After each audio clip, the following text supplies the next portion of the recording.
তার গুনাহগুলো আমি আল্লাহ মাফ করে দেব। একবার জোরে বলুন সুবহানাল্লাহ। মুসলমানের ছেলেরা, এ নবীর উম্মত উম্মতিরা, খুব খেয়াল করে শুনুন। আপনি জীবনে অনেক গুনাহ করেছেন, জীবনে অনেক অপরাধ করেছেন, জীবনে অনেক গুনাহ করে ফেলেছেন, জীবনে অনেক অপরাধ করে ফেলেছেন। এই গুনাহ মাফের জন্য চলুন পঞ্চায়েত অফিসে যাই, পঞ্চায়েত প্রধানের কাছে বলি আমাদের দরখাস্ত, আমরা জীবনে অনেক অনেক গুনাহগুলো করেছি, এই গুনাহগুলো আমাদের মাফ করে দিতে হবে, এই গুনাহগুলো আমাদেরকে ক্ষমা করে দিতে হবে। পঞ্চায়েত প্রধানের কাছে যখন আপনি অ্যাপ্লিকেশন করবেন, ক্ষমতা আছে পঞ্চায়েত প্রধানের আপনার গুনাহটাকে মাফ করে দেওয়ার। না না না, পঞ্চায়েত প্রধানের কোনো ক্ষমতা নাই।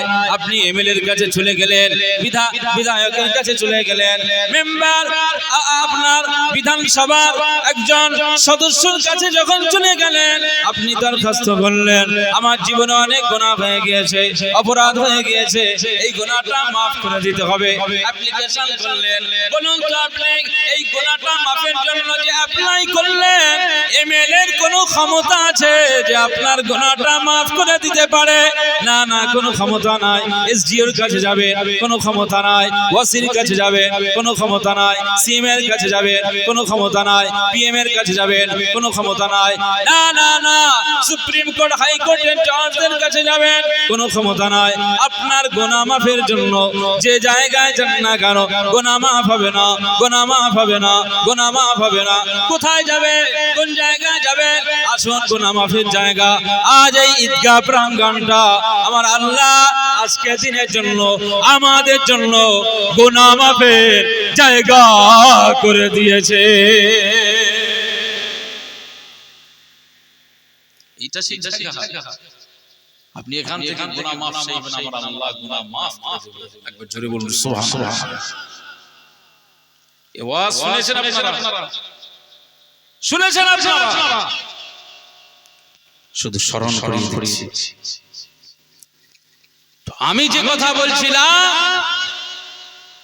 যে আজকে গুনাহ মাফের জায়গায় বসে উপদেশ দিয়ে যান, নিজের চরিত্রে সেটাকে বাস্তবায়ন করার চেষ্টা করুন, জীবন সফল কামিয়াবী হয়ে যাবে। আমার আগের পূর্বের বক্তা বলছিলেন যে বেনামাজির সাথে সম্পর্ক করব না। হযরত আনাস রাদিয়াল্লাহু আনহু এই কথা বলছেন।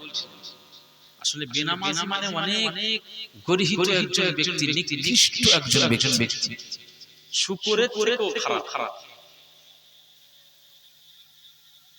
কথা বুঝতে পারছেন? আমার আল্লাহ বলেছেন আমি আল্লাহ, আমাকে ভয় করো। এরপরে আল্লাহ বললেন কুনু মা'আস সাদিকিন, যারা সত্য এবং ন্যায়ের উপরে দাঁড়িয়ে রয়েছে তাদের সাথে যুক্ত হও, শামিল হও। ভালো মানুষদের সুহবত নাও। নিতে পারলে আমি আল্লাহ বলছি তোমার মিশন সাকসেস হবে, তুমি সফলকামী হয়ে যাবে। তুমি আখিরাতে ওই মানুষটার সাথে তোমার হাসর নাসর হয়ে যাবে। একবার জোরে বলুন সুবহানাল্লাহ। মুসলমানের ছেলেরা, এ নবীর উম্মত উম্মতিরা, খুব খেয়াল করে শুনুন। উনি আমার পূর্বের যিনি আলোচক ছিলেন, ওনার আলোচনা এই কথাটা শুনবার সাথে সাথে আমার হাদিস একটা মনে পড়ে গেল। ওই হাদিসটা আজ আপনাদের খিদমতে পেশ করছে।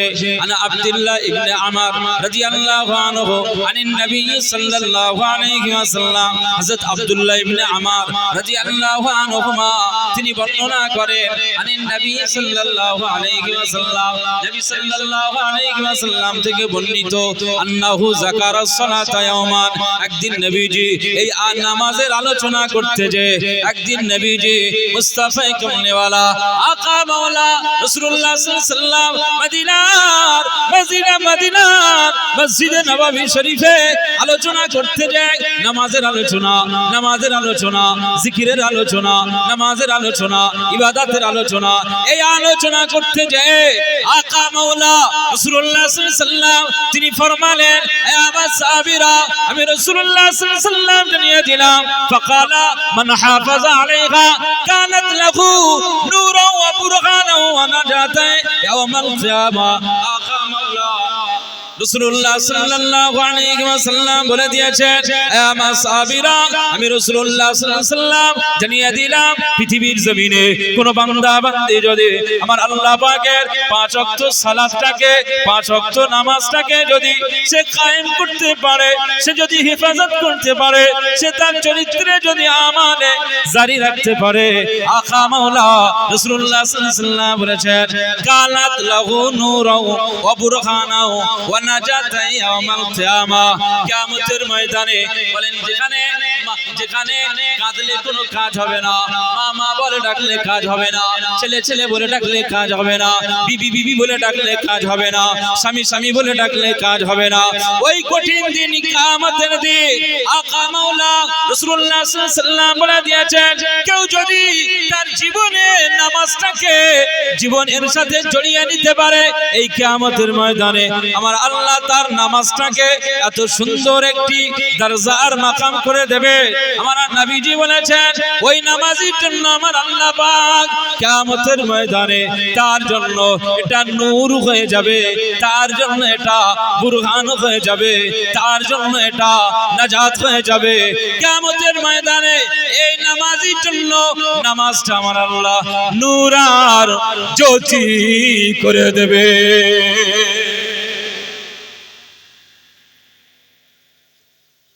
যে নামাজটা আপনার জন্য নূর হয়ে যাবে, জ্যোতির্ময় হয়ে যাবে, আপনার চেহারা দিয়ে, আপনার অঙ্গ প্রত্যঙ্গ দিয়ে এই নামাজের এই আমলের কারণে আমার আল্লাহ সেদিন জ্যোতির্ময় করে দেবে। ধরুন আপনার এই হাঁটুটা জমিনে পড়ে, আপনার এই দুই হাত জমিনে লাগানো হয়, আপনার নাক, আপনার কপালের এই সিজদাটা জমিনে লাগে না।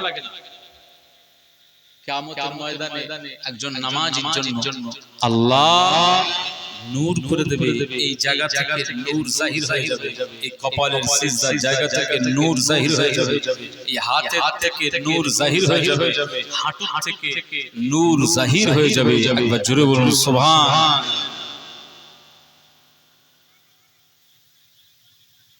এরপরে নবী বললেন, বুরহান, তার জন্য নামাজটা দলিল হয়ে যাবে। বুরহান মানে কি?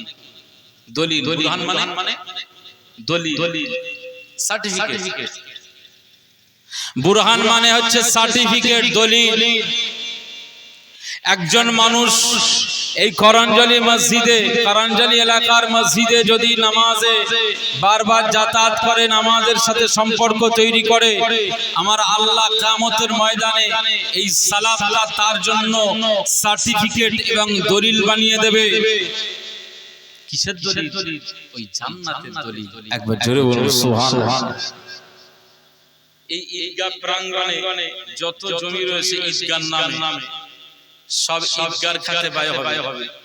এই জায়গায় আমি মোনাইম এসে যদি বলি আমি তো হুজুর, হ্যাঁ এতক্ষণ 1.5 ঘন্টা 2 ঘন্টা আমার দ্বারা আপনারা ওয়াজ শুনলেন, আর আমার ওয়াজে সুবহানাল্লাহ বললেন, আমার উপর খুশি হলে, আমার মহব্বত দেখালেন, এখন আপনাদের ঈদগাহে আমি 2 কাঠা জমি নিয়ে একটু ঘর বানাতে চাই, কোদাল মারতে দেবেন আপনি? কেন? সার্টিফিকেট দেখা, দলিল দেখা, তোমার পর্চা, তোমার এই তথ্যগুলো আগে দেখা। তুমি এখানে কোদাল মারবে তার মানে আমার জন্য ভিত খোঁড়া এখানে দেবে না, মানুষ বাধা দেবে। তুমি নামাজি না হলে, বেনামাজি হয়ে সারা জীবন তাস পেটালে আর বিড়ির ধোঁয়া ওড়ালে, ওই কিয়ামতের ময়দানে দলিল খুঁজে পাবে না, সার্টিফিকেট খুঁজে পাবে না, নূর হবে না।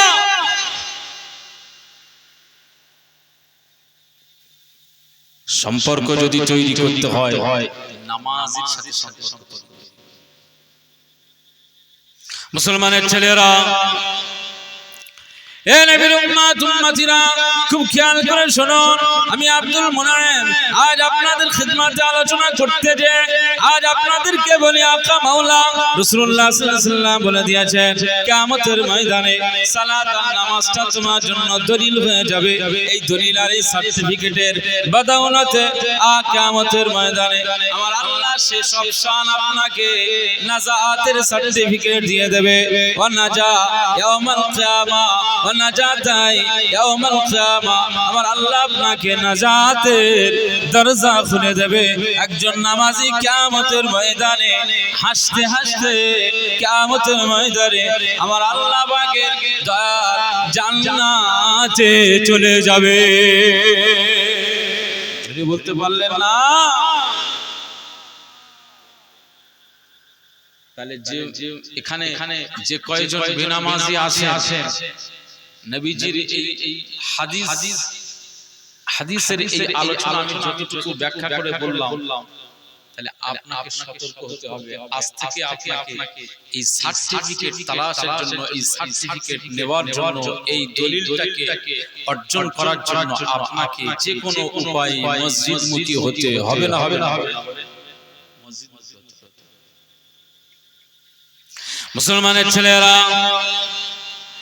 এ নবীর উম্মত উম্মতিরা খুব খেয়াল করে শুনুন আজ আপনাদেরকে জানিয়ে দিই যদি আপনি নামাজি হতে পারেন যদি আপনি সিজদাকারী হতে পারেন যদি আপনি রুকুকারী হতে পারেন পিছনের ব্যাকগ্রাউন্ডে চলে যান আপনার পূর্বপুরুষদের দিকে তাকান পূর্বপুরুষদের ভিতরে যে সমস্ত আল্লাহওয়ালা হয়ে গিয়েছে আল্লাহর ওলিরা চলে গিয়েছে তাদের দিকে খেয়াল করুন প্রত্যেক ওলিয়ার প্রত্যেক আবেদ বান্দা বান্দে তারা পৃথিবীর জমিনে সব আল্লাহর জন্য নামাজের পায়রবি করেছে সিজদা দিয়েছে রুকু করেছে রাকিয়া হয়েছে সাজিদ হয়ে গিয়েছে রুকুকারী হলো সিজদাকারী হয়ে গেল তারপরে আমার আল্লাহ তাদেরকে দরজা দিয়ে দিয়েছে কাউকে মুজাদ্দিদুজ জামান বানিয়ে দিয়েছে কাউকে খাজা গরিবে নওয়াজ বানিয়ে দিয়েছে কাউকে গাউসুল আজম বানিয়ে দিয়েছে এ নবীর উম্মত উম্মতিরা খুব খেয়াল করে শুনুন আপনার আল্লাহর ওলিদের কাউকে নিজামউদ্দিন আউলিয়া বানিয়ে দিয়েছে কাউকে মির্জা জানে জানা বানিয়ে দিয়েছে আল্লামা আনোয়ার শাহ কাশ্মীরি বানিয়ে দিয়েছে এ নবীর উম্মত উম্মতিরা খুব খেয়াল করে শুনুন নামাজের পায়রবি করেছে শাহ ওলিউল্লাহ মুহাদ্দিস দেহলভী হয়ে গিয়েছে নামাজের পায়রবি করেছেন সুফি ফাতিহ আলী ওয়াইসি হয়ে গিয়েছে নামাজের পায়রবি করেছেন গোলাম সালমানি আব্বাসি হয়ে গিয়েছে নামাজের পায়রবি করেছে হযরতে সরখন্দের আল্লামা আহমদ সরখন্দি ফারুকি হয়ে গিয়েছে মুজাদ্দিদ আল-ফিসানি হয়ে গিয়েছে না নামাজের যারা পায়রবি করেছে আমার আল্লাহ পাক বাহাউদ্দিন নকশবন্দি বানিয়ে দিয়েছে যারা নামাজের পাবন্দি হয়ে গিয়েছে আমার আল্লাহ পাক উসমান হারুনি করে দিয়েছে নামাজের পাবন্দি হয়ে গিয়েছে তো আলী কাররামাল্লাহ আলী মুর্তজা হয়েছে উসমান জিন্নুরাইন হয়ে গিয়েছে ওমর ইবনে খাত্তাব হয়ে গিয়েছে আর আবু বকর হুজুরকে আমার আল্লাহ সিদ্দিক বানিয়ে দিয়েছে যদি বলতে পারলেন না তো আপনি নামাজি হতে পারলে এই যতজনের নাম বললাম কিয়ামতের ময়দানে আমার আল্লাহ আপনাকে ইনাদের সাথে হাসর করাবে এটা খুশির ব্যাপার না দুঃখের ব্যাপার আলহামদুলিল্লাহ যে এই সমস্ত মহা মনীষীদের সাথে আপনার হাসর হওয়া মানে আপনার কপালটা আমার আল্লাহ ভাগ্যের দরওয়াজা আমার কপালটা অনেক দরজাওয়ালা কপাল আমার আল্লাহ বানিয়ে দিয়েছে একবার জোরে বলুন সুবহানাল্লাহ যদি ফিরাউনের সাথে ওঠে যদি নমরুদের সাথে ওঠে যদি কারুনের সাথে ওঠে যদি উবাই ইবনে খালফের সাথে ওঠে কি হবে মুসলমানের ছেলেরা এ নবীর উম্মত উম্মতিরা খুব খেয়াল করে শুনুন আকা মাওলা রাসূলুল্লাহ সাল্লাল্লাহু আলাইহি ওয়াসাল্লাম বলে দিয়েছেন ওমান লাম ইউহাফিজ আলাইহা কানাত লাহু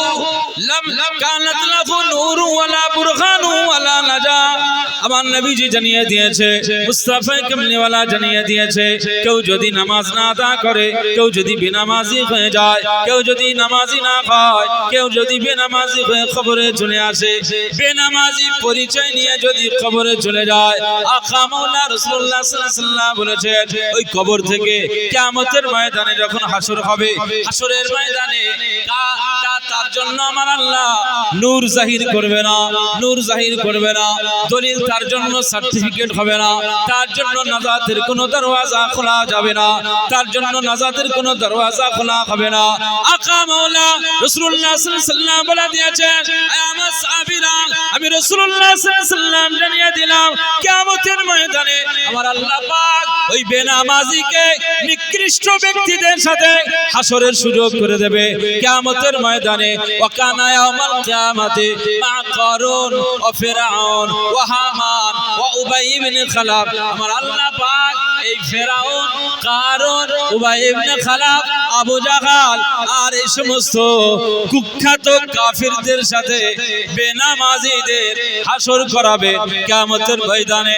আপনি ইসলামের ঘরে জন্ম নিয়ে বেনামাজি হওয়ার সুবাদে আপনার কিয়ামতের ময়দানে যদি আবু জাহেলের সাথে হাসর হয়, আর ফিরআউনের সাথে হাসর হয়, নমরুদের সাথে যদি হাসর হয়, কারুনের সাথে যদি হাসর হয়, উবাই ইবনে খালাফের সাথে যদি হাসর হয়, আপনার কপালটা মন্দ কপাল ফাটা। না না না না, ওদের স্থান যেমন জাহান্নাম আর আপনার স্থানটা আমার আল্লাহ জাহান্নামের জায়গা করে দেবে, আপনার স্থানটাও জাহান্নাম হয়ে যাবে। এ নবীর উম্মত উম্মতিরা খুব খেয়াল করে শুনুন। এই জন্য আজকে কালিকাতলা করঞ্জনি গ্রামে এসে আমি আব্দুল মুনাইম সবাইকে বলি, কি পুরুষ কি নারী, ও মা বোনেরা শোনো, আজকে বেনামাজি পরিচয় নিয়ে থেকো না, বেনামাজি হয়ে চলো না, নামাজি হয়ে যাও, নামাজিদের সাথে চলো, নামাজিদের সংস্পর্শে উঠা বসা করো। তুমি যদি নামাজি হতে পারো আমার আল্লাহ পাক নবীর, সিদ্দিকিন, শুহাদা, সালিহিনদের দলভুক্ত করে দেবে।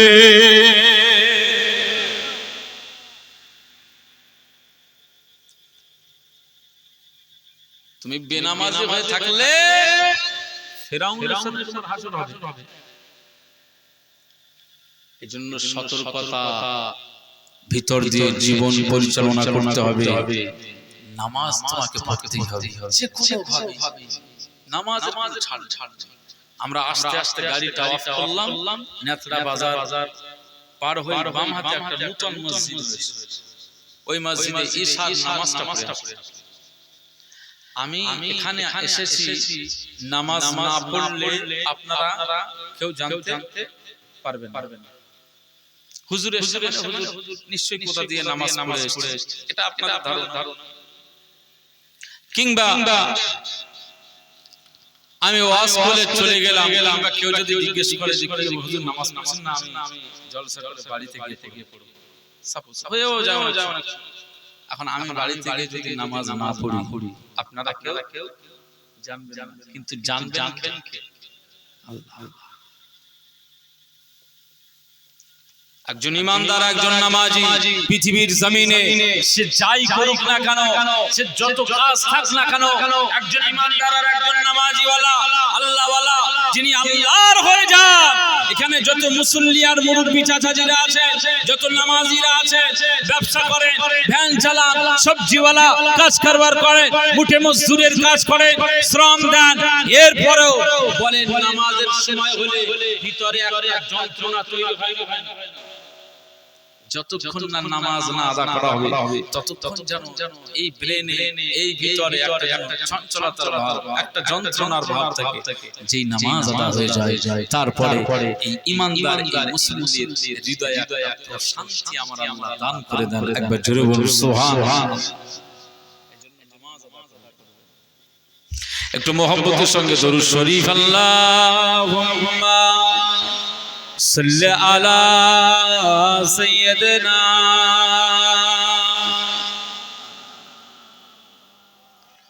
ওয়া আলা আলি সাইয়্যিদিনা।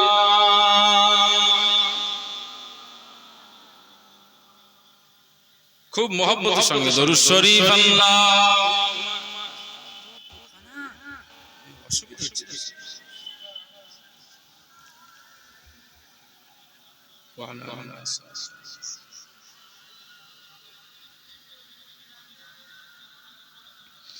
لبيك يا إخوتنا لبيك القدس لنا لبيك لبيك يا إخوتنا लब्बैक अल कुद्स लना लब्बैक ऐ अर्ज़ मुक़द्दस अर्ज़ हरम नबियों का वतन लब्बैक या इख़वतुना लब्बैक अल कुद्स लना लब्बैक ऐ अर्ज़ मुक़द्दस अर्ज़ हरम नबियों का वतन तुम्हारे खौफ से लरज़े दरोदे पार ज़ुल्मत की तुम्हारे नूर से चमके गुलो गुलजार वहदत के तुम्हारे है बतूसीगी तो कापा कैसरो किसरा तुम्हारे जिल्लतों से अल कुद्स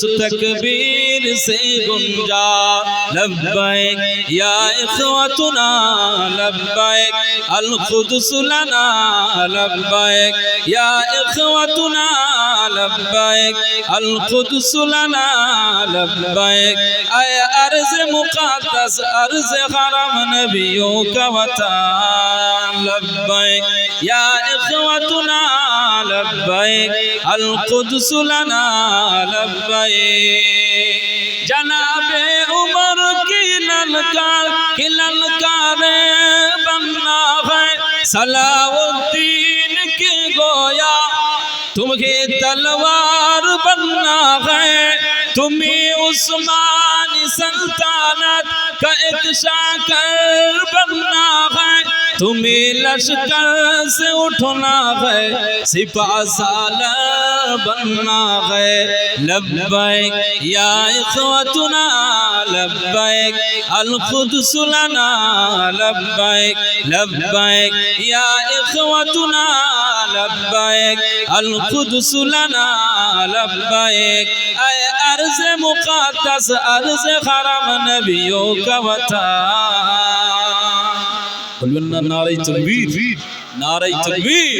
बोलना सुभानअल्लाह लब्बैक या इख़वतुना लब्बैक अल कुद्स लना लब्बैक ऐ अर्ज़ मुक़द्दस अर्ज़ हरम नबियों का वतन वो जिसने इज़्ज़त ख़ौगार को भी बामाल कर डाला वो जिसने क़ल्ब उम्मत को बड़ा बदहाल कर डाला किसी का चौक है सीना किसी का सर को उड़वाया किसी को नोच डाला और किसी को दार लटकाया लब्बैक या इख़वतुना लब्बैक अल कुद्स लना लब्बैक या इख़वतुना लब्बैक लब्बैक अल कुद्स लना लब्बैक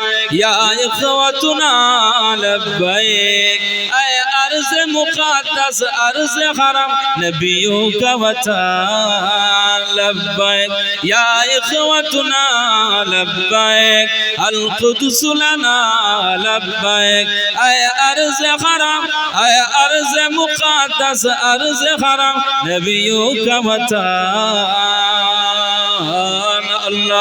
अल्लाहुम्मा सल्लि अला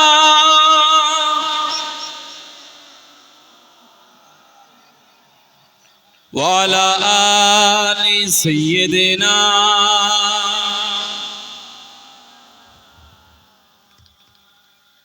বাইতুল মুকাদ্দাসের প্রতি আমাদের সবার ভালোবাসা আছে না নাই বলে জেরুসালেমে যে আল কুদুস লানা আমাদের এই কুদুস মসজিদে কুদুস মসজিদুল আকসা এটা আমরা ভালোবাসি না মুসলমানদের জন্য এই বাইতুল মুকাদ্দাস প্রথমে কিবলা ছিল নবীজি এই বাইতুল মুকাদ্দাসের দিকে ফিরে নামাজ আদায় করতেন কিন্তু নবীজি মক্কায় থাকা অবস্থায় কাবার সামনে নামাজ আদায় করতেন মদিনাতে যখন গেলেন প্রায় 16-17 মাস ধরে এই বাইতুল মুকাদ্দাসের দিকে ফিরে নামাজ পড়তেন কিন্তু তার মনের তামান্না আল্লাহ আমি কাবা বাইতুল্লাহ যে কাবা বাইতুল্লাহর মুতাওয়াল্লি ছিলেন আমার দাদু আব্দুল মুত্তালিব আপনি আপনার হাবিবকে অনেক ভালোবাসেন আমার যদি এই কিবলাটা কাবা বাইতুল্লাহটা যদি আপনার হাবিবের জন্য কিবলা বানিয়ে দিতেন আমি হাবিব অনেক খুশি হতাম। একবার জোরে বলুন সুবহানাল্লাহ। এটা মন থেকে ওনার তামান্না ছিল, মনে মনে এটা তার চাহিদা ছিল। এই বাইতুল মুকাদ্দাসের দিকে ফিরে নামাজ পড়ছিলেন একদিন আসরের নামাজ। ভালো করে খেয়াল করুন, আজকে জেরুসালেম ইসরায়েল নেতানিয়াহু একজন কুখ্যাত ব্যক্তি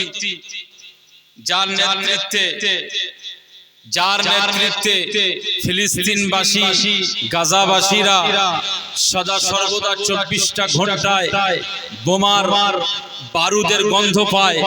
বাচ্চারা মায়ের দুধের স্তনের দুধ খুঁজে পায় না, কারণ মাকে হারিয়ে ফেলেছে। বাচ্চারা এখন ফিডারের দুধও খুঁজে পায় না। সেই সমস্ত শিশু বাচ্চারা এখন বোমের বারুদের গন্ধ পায়। এই ইসরায়েলরা নিরীহ শিশুগুলোকে নির্দ্বিধায় নির্বিচারে হত্যাযজ্ঞ চালাচ্ছে। আমাদের মুসলিম কওমের কমিউনিটির মা বোনদেরকে, যে সমস্ত মা বোনেরা পর্দার ভিতরে থাকতেন, আজকে সেই গাজার ভিতরে মা বোনদেরকে আজ ইসরায়েলের মতো ইহুদি জাতি যারা আমার মা বোনদের উপরে বোমা বিস্ফোরণ করে দিয়ে গোটা গাজাবাসীর মা বোনদেরকে তারা বোমার আঘাত দিয়ে তাদেরকে শহীদ করে দিচ্ছে। আমার সমস্ত সম্মানিত যুবক ভাইদেরকে যারা আজ সংসারের দায়ভার নিয়েছে, সংসার চালানোর জন্য যারা আজ বিভিন্ন জায়গায় যারা ছুটে ছুটে রুজি অন্বেষণ করে, সেই সমস্ত যুবক ভাইদেরকে আজ বোমের আঘাত দিয়ে তাদেরকে শহীদ করে দেওয়া হচ্ছে। আজকে সেই ইসরায়েল এই বাইতুল মুকাদ্দাসের মতো মসজিদটা দখল করে নিতে চায়।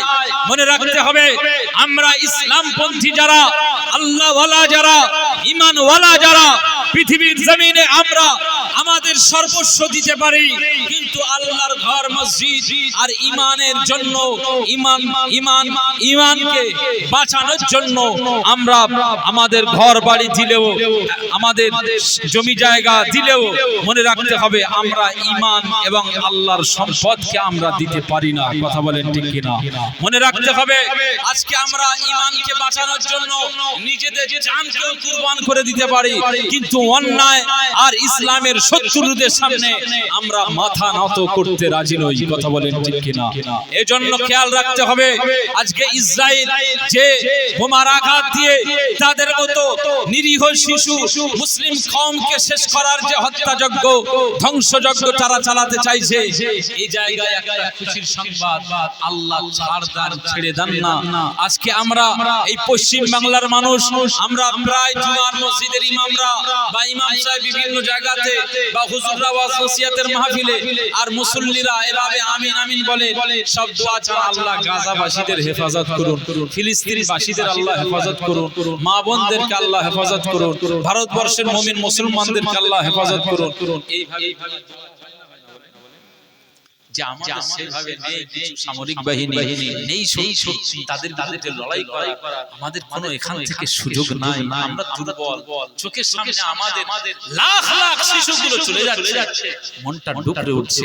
আল্লাহ আজকে একজন মুমিন হিসাবে আর একজন মুমিনের জন্য, একজন ঈমানদার হিসাবে আমার নবীজির উম্মত, আমি যেমন ঠিক তারাও আমার নবীজির উম্মত, আমিও যেমন আল্লাহ আপনার গোলাম, ঠিক তারাও আপনার গোলাম।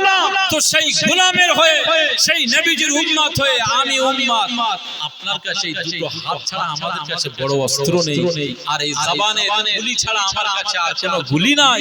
আল্লাহ আপনি আমাদেরকে কবুল করুন, আমাদের দোয়াকে মঞ্জুর করুন, গাজাবাসীদের হেফাজত করুন, ফিলিস্তিনের উপরে যারা এভাবে অত্যাচার চালায়, আল্লাহ আপনি তাদেরকে চিরতরে আপনি তাদেরকে ধ্বংস করে দিন। হেদায়েত হলো আলাদা জিনিস, হেদায়েত হেদায়েত না হলে তাদেরকে ধ্বংস করে দিন।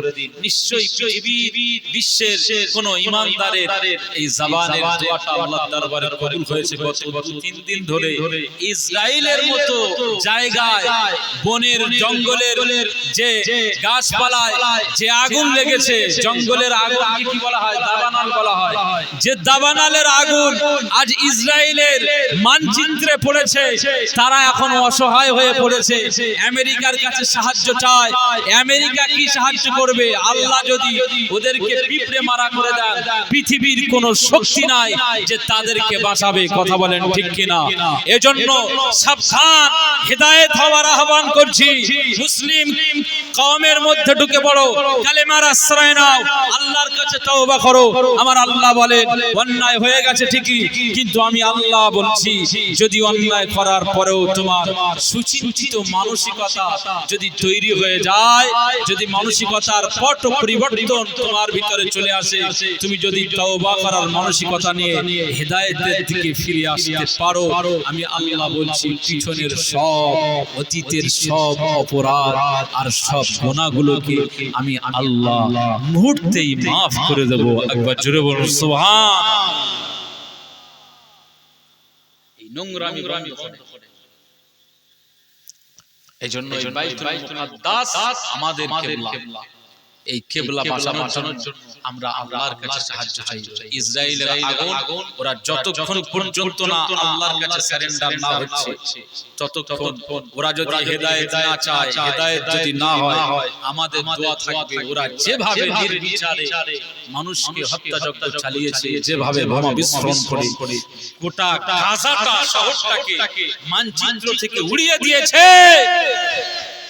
আমরাও আল্লাহর কাছে ফরিয়াদ। আল্লাহ আপনি বলেছেন আলাইহিসসালাম আপনার মতো কেউ নয়, বিআহকামিল হাকিমিন, আপনি হচ্ছেন উত্তম বিচারক আর ফয়সালাকারী, আপনি উত্তম বিচার। আমাদের দুয়ার বরকতে করুন। ইসরায়েলরা যদি ইহুদিরা যদি বদমাইশি না বন্ধ করে, তাদের মনেও যদি এখনো ষড়যন্ত্রের জায়গা থাকে, অবশ্যই ইসরায়েলকে আল্লাহ ধ্বংস করে দিবেন। বলুন আমিন। জোরে বলেন আল্লাহুম্মা আমিন।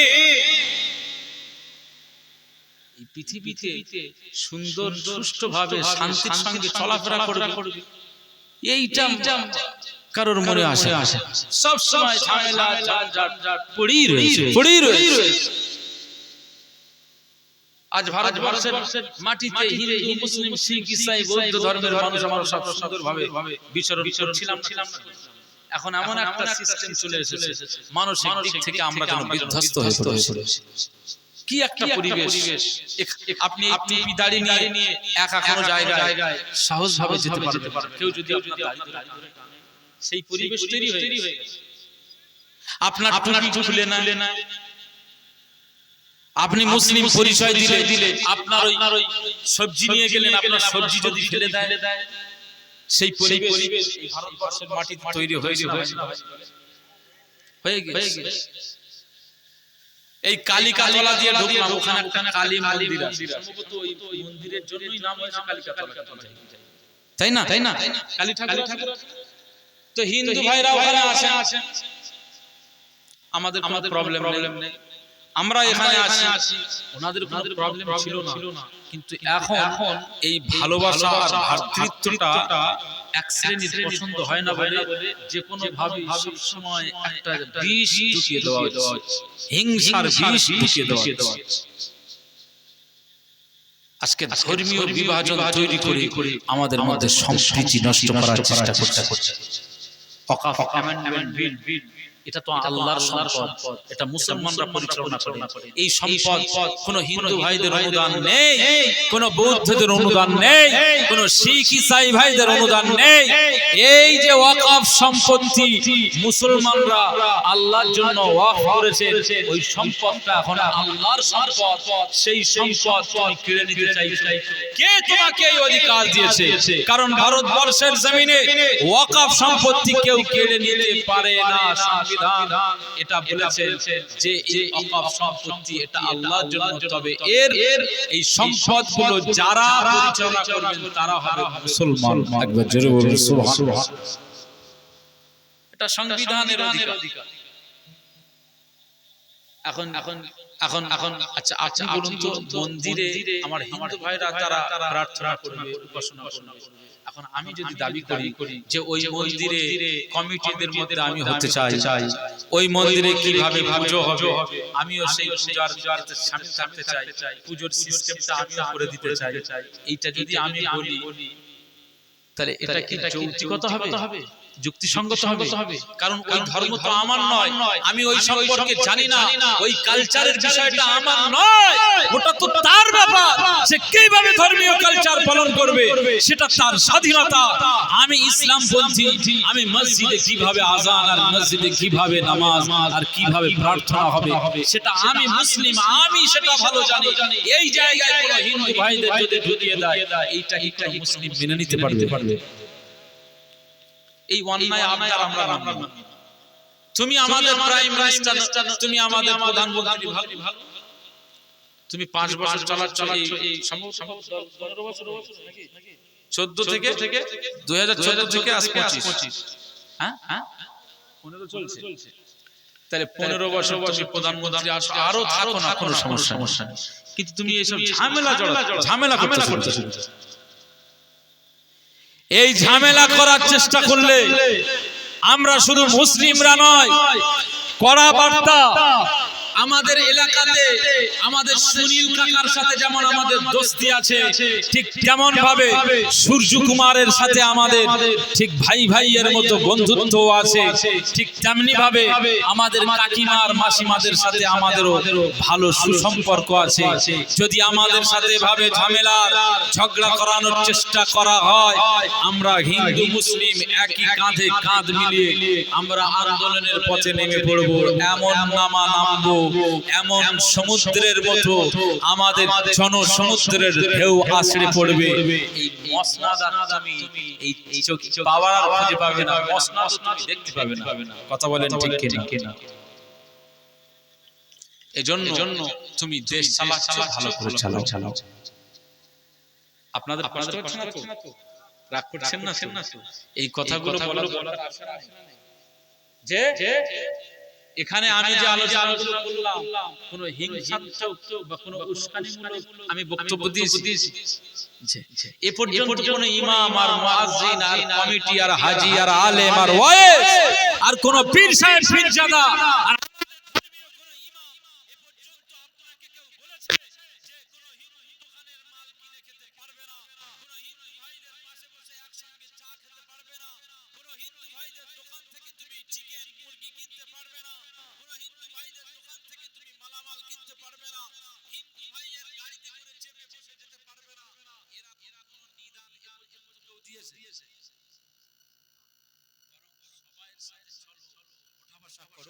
বন্ধুত্ব থাক, আমরা সবাই একই কাঁধে কাঁধ মিলিয়ে ভারতবর্ষের নাগরিকত্বের পরিচয় নিয়ে চলবো। এই জায়গায় তোমার দিন তোমার কাছে, আমার দিন আমার কাছে, দিন ওয়ালিয়া দিন। সন্ধ্যাবেলায় তুমি শাঁখ বাজাবে আর আমার সন্ধ্যাবেলা মাগরিবের মুয়াজ্জিন হাইয়া আলাস সালাহ বলবে। এটাই হচ্ছে ভারতবর্ষের বৈচিত্র্য। একবার জোরে বলুন সুবহান।